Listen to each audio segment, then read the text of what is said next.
ಏನಾಗದ ನೋಡಕ್ ಹೋದ್ರೆ ವಾದ ವಿವಾದ ನಡೆದಿತ್ತು ಅಪ್ಪ ಜಗ್ಗೆ ಬಿಡಿಸ್ಬೇಕಂತ ನಾವು ಹೋದ್ರೆ ಇಲ್ಲಿ ನನಗೆ ಹೊಡಿತಾರೆ ಅಂತ ನಾನೇ ಸುಮ್ ಕಾರ್ನಾಗ ಕೂತು ವಿಡಿಯೋ ಮಾಡ್ಕೊತ ಕೂತ್ಬಿಟ್ಟೆ. ನಮಸ್ಕಾರ ಅಪ್ಪ, ನಮ್ಮ ಸಿಂದಗಿ ಮಂದಿಗೆ ಎಲ್ಲರಿಗೂ ಶುಭ ಮುಂಜಾನೆ. ಇವತ್ತು ನಮ್ಮ ಕರೆದು ಪಾಸಿಂಗ್ ಇತ್ರಿ. ಪಾಸಿಂಗ್ ಮಾಡಕ್ ನಾವು ಹೊಂಟಿವ್ರಿ. ಎಲ್ಲಿಗಪ್ಪ ಅಂದ್ರೆ ಹಂಗೆ ಹೋಗಾಗ ನಮ್ಮ ಊರ್ ಮ್ಯಾಗ ಐಸ್ ಹೊಂಟಿದ್ವಿ. ಹಂಗೆ ನೋಡ್ಕೊತ ಹೊಂಟಾಗ ನಮ್ಮ ಊರ್ ಮ್ಯಾಗ ಒಂದು ಆಡನ್ ಬಂತು.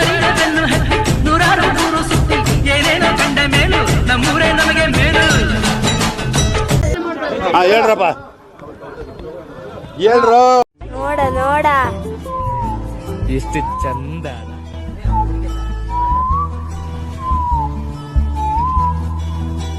ಹಂಗೆ ನೇಚರ್ ನೋಡ್ಕೊತ ನಾವು ಹೊಂಟಿವ್ರಿ ಯಾದಗಿರಿ ಕಡೆ. ಹಂಗೆ ಹೋಗಾಗ ದೇವ್ರ ದರ್ಶನ ಮಾಡ್ಕೊಂಡು ಹೋಗ್ಬೇಕಾದ್ರೆ ಕಾರ್ ಹಂಗೆ ಆಡಕ್ ಹೋಗ್ಕೊತ ಹೊಂಟಾಗ ದೊಡ್ಡ ಅವಘಡ ಐತ್ರಿ ಅಪ್ಪ. ನಮಗ ಏನ್ ಅವಘಡಪ್ಪ ಅಂದ್ರ ಪೊಲೀಸರು ನಮ್ ಕಾರ್ ಹಿಡಿದು ಬಿಟ್ಟಿದಾರೆ ಅಪ್ಪ.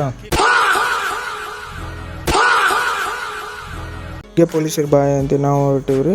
ಅಂತೂ ರೀಚ್ ಆದಿವ್ರಿ ಯಾದಗಿರಿಗೆ. ರೀಚ್ ಆದ ತಕ್ಷಣ ನಾವು ಹೋಗಿ ಟೆಸ್ಟ್ ಮುಗಿಸೋಣ. ಇಂಜಿನ್ ಟೆಸ್ಟ್ ನೋಡಿದ್ರಿ ಎಲ್ಲ ಓಕೆ ಆಗಿತ್ತು. ಕಾರ್ ಟೆಸ್ಟ್ ಎಲ್ಲ ಓಕೆ ಆದ್ಮ್ಯಾಗ ನಾವು ಹೊರಟಿದ್ದೆ ಎಲ್ಲ ಕಂಡಿದ್ರ ಕಾರ್ GPS ಕೊಡ್ಸಲಕ್ಕ. GPS ಎಲ್ಲ ಕೊಡಿಸಿದ್ಮ್ಯಾಗ ನಾವು ಹೊರಟಿದ್ದೆ RTO ಆಫೀಸಿಗೆ. ಗಾಡಿಗಳು ಪಾಳೆ ನೋಡ್ರಪ್ಪ ಎಷ್ಟು ಅಂತೆ 2 ಗಂಟೆಗೆ ನಮ್ಮ ಕಾರ್ ಪಾಳೆ ಬತ್ರಿ. ಕಾರ್ ಕೆಲಸ ಎಲ್ಲ ಡಾಕ್ಯುಮೆಂಟ್ಸ್ ಎಲ್ಲ ಮುಗಿಸ್ಕೊಂಡು ನಾವು ಹೊರಟಿದ್ವಿ ವಾಪಸ್. ಬರೀ ಮಿಸ್ ಕಾಲ್ ನೀ ಕೊಡ್ತೀಯ ನಾ ಬರಲ್ಲ. ಎರಡೇ ಚೆನ್ನಾಗಿದೆ. ಬರ್ತಾ ಇದೀನಿ ನಾನು. ಆಗದೇ ಇಲ್ಲ ಬಂದೆ. ಏನ್ ಆಟಗಳ ಜೀವನ ಪೂರ್ತಿ ಆಡ್ಕೊಂಡಿರಲ್ವಾ.